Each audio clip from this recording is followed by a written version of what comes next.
মাস পরে শুনছে যে পুরুষে পুরুষে বিয়ে হয়েছে, নাউজুবিল্লাহ কর, আরো জোরে কর নাউজুবিল্লাহ। 2 মাস পরে বুঝতে পারছে যে তার স্ত্রীটা হচ্ছে একটা পুরুষ। তাহলে কোন দেশে বসবাস করতেছেন?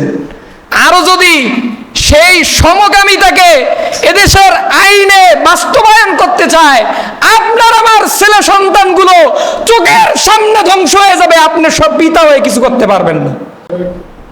তাই এটার বিরুদ্ধে আপনাকে আমাকে থাকতে হবে। এটা ঈমানি দাবি। কিসের দাবি? ঈমানের দাবি। আল্লাহ তাআলা সকলকে এগুলো বিষয়ে সব সময় সজাগ থাকার তৌফিক দান করুন, সকলে বলেন আমিন। এবং আল্লাহ পাক আমার এই সোনার বাংলাকে হেফাজত করুন, সকলে বলেন আমিন। আল্লাহ তাআলা কবুল ও মঞ্জুর করুন। ভাইয়েরা আমার, যেই আয়াতে কারিমা আপনাদের সামনে তিলাওয়াত করেছি,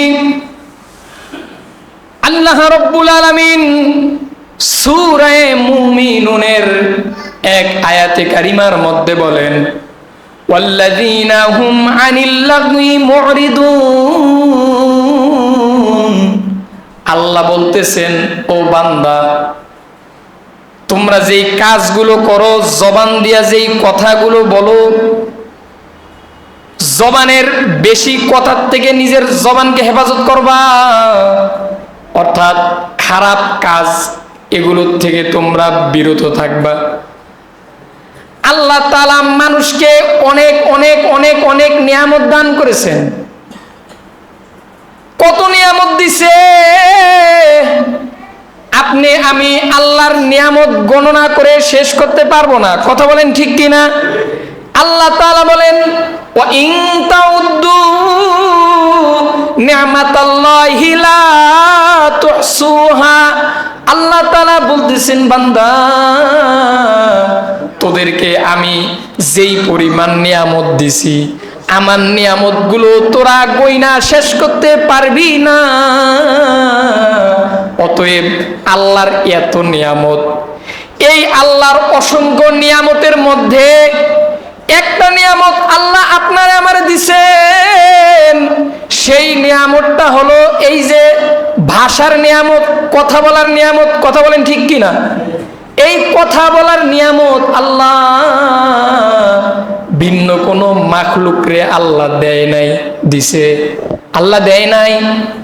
আল্লাহ তাআলা চন্দ্ররে আওয়াজের শক্তি দেয় নাই, আবার বিভিন্ন মাখলুকরে আল্লাহ আওয়াজের শক্তি দিছেন, শব্দ করার শক্তি দিছেন, কিন্তু কথা বলার শক্তি দেয় নাই।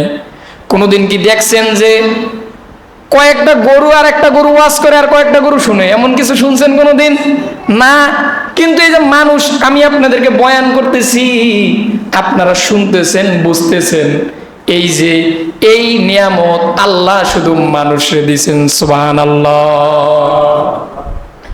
আল্লাহ তাআলা মানুষে কথা বলার নিয়ামত দিয়া আল্লাহ বলতেছেন, এই যে আমি যে তোদেরকে কথা বলার মতো একটা নিয়ামত দিছি, এই কথাগুলো তোমরা খারাপ কাজে ব্যয় করবা না। কারণ আমি আল্লাহ তোমাদেরকে জবান দিছি, জবানের হেফাজত তোমরা করবা। আমার আল্লাহ সূরা আহজাবের মধ্যে বলেন, ইয়া আইয়ুহাল্লাযীনা আমানুত্তাকুল্লাহ। আল্লাহ বলেন, ও দুনিয়ার ঈমানদারেরা, তোমরা আমি আল্লাহকে ভয় করো। এরপর আল্লাহ বলেন, ওয়াকুলু কওলান সাদীদা। জবান দ্বারা তোমরা যেই কথা বলবা, সব সময় জবান দ্বারা সত্য কথা বলবা। সুবহানাল্লাহ। ভাইরা আমার, তো আল্লাহ তাআলা আমাদেরকে কথা বলার একটা যে নিয়ামত দান করেছেন, এই নিয়ামতটা কিন্তু আল্লাহ ভিন্ন কোনো মাখলুকরে দেয় নাই। আর এই কথাগুলোর এমন দাম যে আপনার জবান দিয়া যদি ভালো একটা কথা বের হয়, এমনও হতে পারে ওই কথার দ্বারা আপনি চলে যাবেন জান্নাত। সুবহানাল্লাহ বলেন। যেমন আপনি জবান দ্বারা বের করলেন, লা ইলাহা ইল্লাল্লাহ মুহাম্মাদুর রাসূলুল্লাহ, আল্লাহর রসুল বলেন ফাদাখালাল জান্নাহ। সুবহানাল্লাহ। আপনি জবান দ্বারা বললেন লা ইলাহা ইল্লাল্লাহ, চলে গেলেন আপনি জান্নাতে। আবার সেম জবান দ্বারা আপনি লাত মানাতের পূজা করলেন, জিকির করলেন, আপনি চলে গেলেন জাহান্নামে। আবার দুনিয়ায় দেখেন না, জবান দ্বারা ছোট একটা কথা বলবেন, জবান দ্বারা বইলা দিবেন কবুল, বাড়ি হইল কক্সবাজার, মেয়ের বাড়ি উত্তরবঙ্গ। এত দূর হওয়ার পরেও শুধুমাত্র কবুল বলার কারণে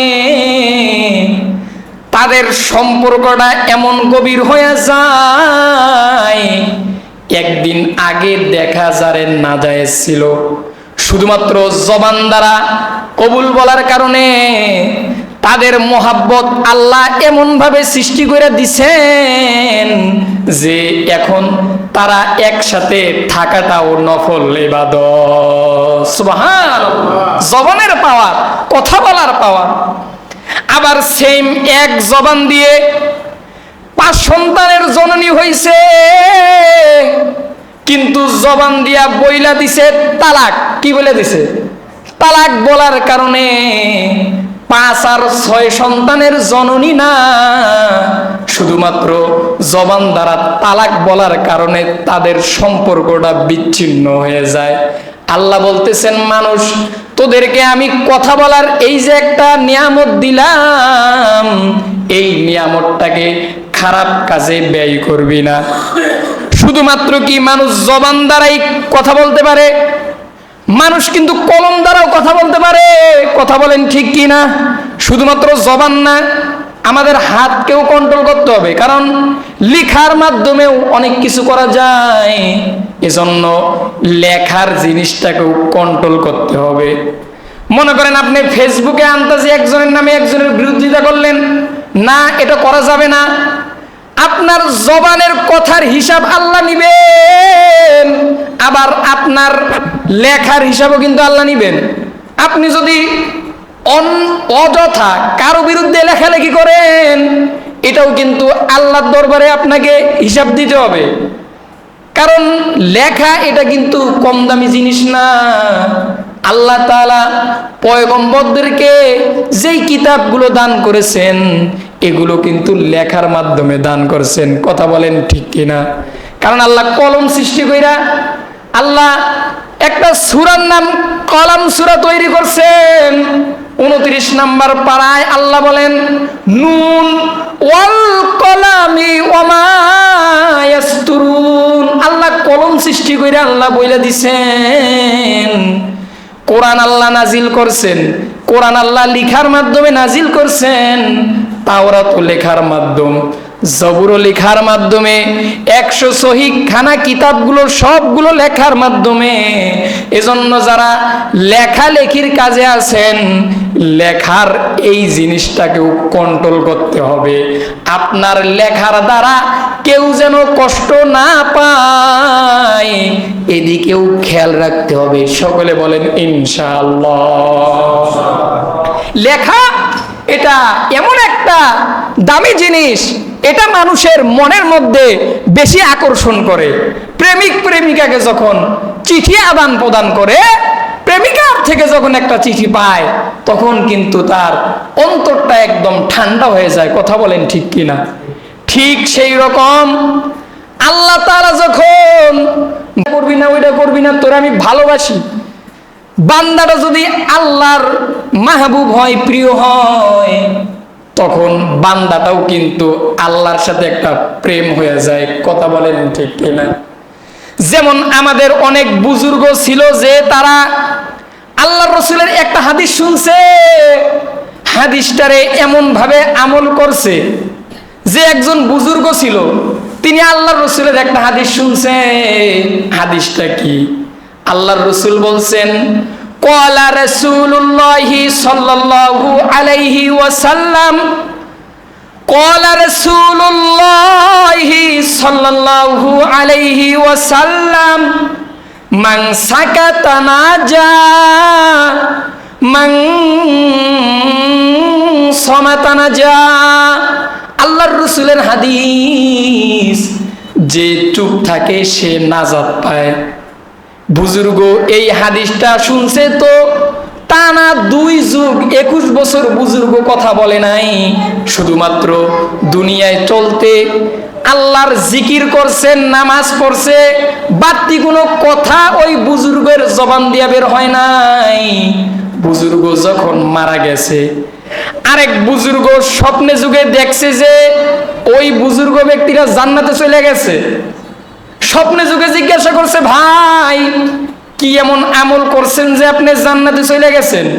বলে, আমি আল্লাহর রসুলের একটা চিরকুট মাংসি। কি চিরকুট? আল্লাহর রসুল বলছেন, মাংসাকাতানা যা মাংসমাতানা যা, যে চুপ থাকে সে নাজাত পায়। আমি আল্লাহর রসুলের একটা কথা মানছি, এজন্য আজকে আমার জান্নাত হয়ে গেছে। এবার বলতে পারেন তার কথা সে কেমনে জানলো? ভাই, চোরের খবর কিন্তু চোরের কাছে আছে, কথা বলেন ঠিক কিনা? ভালো মানুষের খবর ভালো মানুষের কাছে আছে। যেমন আপনার আমার পয়গম্বর নবী মুহাম্মদুর রাসূলুল্লাহর কাছে উমরের জান্নাতের খবর আসছে। সুবহানাল্লাহ বলেন। নবী উমর রে ডাক দিয়া কয়, উমর তুমি হলা জান্নাতি। বলেন সুবহানাল্লাহ। ভালো মানুষের খবর ভালো মানুষের কাছে আসে, খারাপ মানুষের খবর খারাপ মানুষের কাছে আসে। তো ওই বুজুর্গ ব্যক্তিটা 21 বছর কথা বলে নাই। কবরের মধ্যে ফেরেশতারা যখন জিজ্ঞাসা করছে মার রব্বুকা, তখন বুজুর্গ কথা বলে না। ফেরেশতা জিজ্ঞাসা করে মান দীনুকা, বুজুর্গ কোনো কথা বলে না। বলে ওমান নাবিয়ুকা, কথা বলে না। ফেরেশতারা আল্লাহরে ডাক দিয়া কয়, ওগো আল্লাহ, কেমন বান্দারে পাইলাম, আমরা প্রশ্ন করি কথা বলে না। বান্দা এটা কি টসা নাকি, কথা বলতে পারে না? আল্লাহ কয়, বান্দা, আল্লাহ কয় আমার ফেরেশতারা, আমার এই বান্দারে তোরা আর জিগাইবি না? দেখিনি আমি আল্লাহ একটু জিগাই বান্দাটারে। আমার আল্লাহ বান্দাটারে জিগায়, বান্দা কথা কেন কস না? আল্লাহ ওই বান্দাটা ডাক দিয়া বলে, ওগো আল্লাহ, দুনিয়ার জমিনে তোমার নবীজির একটা হাদিস শুনছি, মাং সমাতানা যা, তোমার নবী বলছে যে চুপ থাকে সে নাজাত পায়। ওই হাদিসের আমল কইরা দুনিয়ায় 21 বছর কথা বলি নাই, তাই আজকে কবরে আইসাও আমি কথা কমু না। আল্লাহ ফেরেশতাদেরকে ডাক দিয়ে বলে, ফেরেশতারা, আমার বন্ধুর কথা আমার এই বান্দাটা মানছে, এই বান্দাটারে আর প্রশ্ন কইরা কষ্ট দিবি না, কথা বলাবি না রে ফেরেশতা। আমার এই বান্দাটার কবরটা তাড়াতাড়ি জান্নাতে রূপান্তর করে দে। সুবহানাল্লাহ। দেখেন লেখার কি দাম। আল্লাহর রসুলের চিঠি পাইছে, মান সমাতানা যা, যে চুপ থাকে সে নাজাত পায়। অনার্থক কথা বলে না। বুজুর্গ অনার্থক কথা বলে নাই, কবরে গিয়েও বলে নাই। আল্লাহ পছন্দ করছে, জান্নাত দিয়ে দিছে। বলেন না সুবহানাল্লাহ। এজন্য ভাইরা আমার, জবানকে হেফাজত করতে হবে। জবান দ্বারা অনার্থক কথা বলা যাবে না। যেই কথা বললে একজনের সমালোচনা হবে, এরকম কোনো কথা বলা যাবে না, গীবত করা যাবে না। বলেন ইনশাআল্লাহ। জবান দ্বারা আরেকটা গুনাহ আমরা করি, মিথ্যা কথা বলি। এই জবান দ্বারা কখনো মিথ্যা কথা বলা যাবে না, কিন্তু আমাদের মধ্যে তো মিথ্যা আমরা অহরহ করি। ভাইয়েরা আমার, যারা মিথ্যা বলে, আল্লাহর রাসূল বলেন তারা হলো মুনাফিক। মুনাফিকের আলামত হলো 4টা। কয়টা? সকলে আওয়াজ দিয়ে বলেন। মুনাফিকের আলামত 4টা। 4টার মধ্যে একটা হলো বান্দা যখন কথা বলে, কথায় কথায় মিথ্যা বলে। কি বলে? মিথ্যা কথা। এজন্য ভাইরা আমার, জবান যেহেতু পেয়েছি, জবান দ্বারা আমরা কখনো মিথ্যা কথা বলবো না। সকলে বলেন ইনশাআল্লাহ। আল্লাহ তাআলা কবুল ও মঞ্জুর করুন, বলেন আমিন। এবার আসেন, জবান দ্বারা আরো গুনাহ করি। কি গুনাহ? জবান দ্বারা আমরা গীবত করি। কি করি? আর এই গীবত নামের গুনাহটারে আমরা এমন প্রফেশনাল বানায় ফেলাইছি যে আমরা এটা ঘি ভাতের মতো বানাইছি।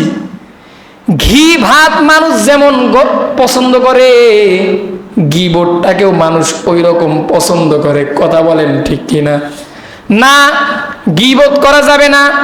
গীবত কিন্তু মারাত্মক গুনাহ। গীবত কেমন গুনাহ আল্লাহ কোরআনের মধ্যে বলেন। আমার আল্লাহ বলেন, ইয়া আইয়ুহাল্লাযীনা আমানু ইজতানিবু কাসীরাম মিনায-যন্ন ইন্না বা'দায-যন্নি ইসমু ওয়া লা তাজাসসাসু ওয়া লা ইয়াক্তাব বা'দুকুম বা'দা আইয়ুহিব্বু আহাদুকুম আইয়াকুলা লাহমা আখিহি মাইতান ফাকারিহতুমু। আল্লাহ বলেন, ও বান্দা, তোমরা যারা গুনাহ করতেছো, তোমরা যারা গীবত করতেছো, গীবতটা কেমন গুনাহ? ইজতানিবু কাসীরাম মিনায-যন্ন, অন্যায় ভাবে এক ভাইয়ের প্রতি তুমি খারাপ ধারণা করবা না। বুঝছেন? খারাপ ধারণা করা যাবে না। এরপর আল্লাহ কি বলেন? ইজতানিবু কাসীরাম মিনায-যন্ন ইন্না বা'দায-যন্নি ইসমু ওয়া লা তাজাসসাসু ওয়া লা ইয়াক্তাব বা'দুকুম বা'দা। তোমরা যারা গীবত করো, একে অপরের দোষ চর্চা করো, একে অপরের সমালোচনা করো, এই গুনাহগুলো কেমন গুনাহ জানোনি? আইয়ুহিব্বু আইয়াকুলা লাহমা আখিহি মাইতান ফাকারিহতুমু। তোমরা তো এক ভাই আরেক ভাইয়ের গোশত খাওয়াকে পছন্দ করবা না। আপনি কি পছন্দ করবেন? আপনার ভাইয়ের গোশত যদি আপনার একাইটা দেয়, এটাকে খাওয়া কি আপনি পছন্দ করবেন? আল্লাহ বলতেছেন, আইয়ুহিব্বু আহাদুকুম আইয়াকুলা লাহমা আখিহি মাইতান ফাকারিহতুমু। তোমরা তো এক ভাই আরেক ভাইয়ের গোশত খাওয়াকে পছন্দ করবা না। তোমরা যারা গীবত করো, পরনিন্দা করো, সমালোচনা করো, এটা হচ্ছে এক ভাই আরেক ভাইয়ের কাঁচা গোশত খাওয়ার চেয়েও বেশি গুনাহ। বলেন নাউজুবিল্লাহ। তাহলে আমরা এত বড় যেহেতু গুনাহ, গীবত কি করবেন ভাই? ইনশাআল্লাহ বলেন যে গীবত করব না। আল্লাহ তাআলা গীবতের গুনাহ থেকে আপনাকে আমাকে হেফাজত করেন। সকলে বলেন আমিন। ভাইরা আমার, এজন্য আসেন, ওয়াল্লাযীনা হুম আনিল লাগwi মুরিদুন। আল্লাহ তাআলা সূরা মুমিনুনের মধ্যে মুমিনের কিছু গুণাবলী দিবেন। সব গুণাবলী আপনাদেরকে বলতে পারবো না। একটা গুণাবলী হলো, আল্লাহ বলেন, ওয়াল্লাযীনা হুম আনিল লাগwi মুরিদুন। ও বান্দা, তোমাদেরকে যে কথা বলার একটা নেয়ামত দিলাম, এই কথাকে তোমরা সংযত রাখবা। কথার দ্বারা কখনো তোমরা বাহাদুরি করবা না। কথার দ্বারা কখনো আপনি আমি বাহাদুরি করব না। সকলে বলেন ইনশাআল্লাহ। ভাইরা আমার, এই জবানটা হলো অনেক বড় দামি।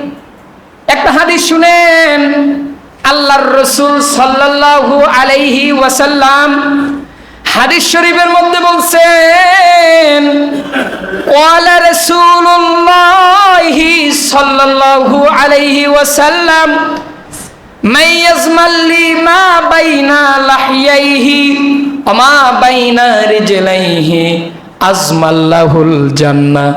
আল্লাহর রাসূল সাল্লাল্লাহু আলাইহি ওয়াসাল্লাম বলেন, আমার যেই উম্মত দুই জিনিস হেফাজতের জিম্মা আমি রসুলকে দিবে, আমি রসুল ওয়াদা করলাম আমার ওই উম্মতের জান্নাতের জিম্মা আমি স্বয়ং রসুল নিয়ে নিব। দুই জিনিসের মধ্যে এক নম্বর জিনিস, মাইয়াজ মাল্লি মা বাইনা লিহইয়াইহি ওয়া মা বাইনা রিজলাইহি। এক নম্বর জিনিস হলো জিহিবা, জবান। এক নম্বর কি? জবান। জবানকে যদি আপনি হেফাজত করতে পারেন, এরপর আল্লাহর রাসূল বলেন, দুই হাঁটুর মাঝখানের লজ্জাস্থান, এই দুই জিনিস হেফাজতের জিম্মা আমার কোনো উম্মত যদি আমাকে দিয়ে দেয়, আমি মুহাম্মাদুর রাসূলুল্লাহ সাল্লাল্লাহু আলাইহি ওয়াসাল্লাম ওই উম্মতের জান্নাতের জিম্মা নিয়ে নিব। সুবহানাল্লাহ বলেন। তাই আসুন ভাইয়েরা আমার, আমরা আমাদের জবানকে হেফাজত করব।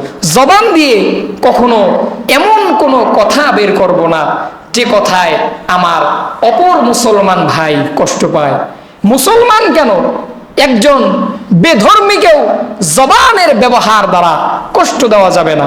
আপনার আমার রাসূলের আদর্শটা কেমন ছিল? নবী তো কখনো বেঈমানদেরকেও আঘাত করে কথা বলে নাই, কিন্তু আজকে আপনি আমি এমন ভাবে কথা বলি যে কথায় অনেক বেঈমান না, মুসলমানরাই কষ্ট পায়।